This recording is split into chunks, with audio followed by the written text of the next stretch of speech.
यहाँ का कचरा इतने पड़े थे एकदम ज्यादा धूल धक्का हो गया कचरा हाँ आजकल यार देखना गोदरा समूचा तुम गाड़ी वाला बननी है एक हर दिन टहन आके कचरा पड़ी आओ। थे हमारे भारत में पूरा कचरा फैल गए गोदरा में समझ नहीं सकत का क्या बताओ कचरा एक दिन आते गाड़ी वाले एक दिन नहीं आए गाड़ी वाले लेके सरकार बहुत का बोलना पानी हो चाहिए गया लेकिन हमारे घर डहन के लड़का मन अच्छा नहीं है हाँ खाते यार, हम देखते तो- ये सरकार अच्छा नहीं है सरकार ला चेंज कर वो कल से और और बोल हमारे के जाके कचरा तो सरकार वाले करे नहीं गा कचरा तो सरकार वाले सब जगह लेके जाके कचरा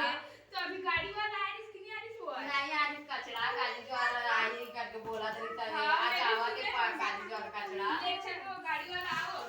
गाड़ी वाला आया करके कचरा निकाल गाड़ी वाला आया घर से कचरा निकाल ले कचरा आया घर से कचरा निकाल कचरा कचरा डालो कचरा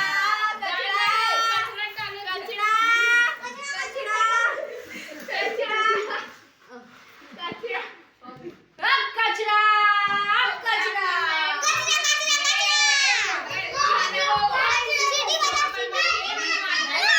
कचरा डस्टबिन में डालना चाहिए और गाड़ी वाला आके तो उधर उधर नहीं फेंकना चाहिए काबर की पूरा भारत में कचरा में स्वच्छ भारत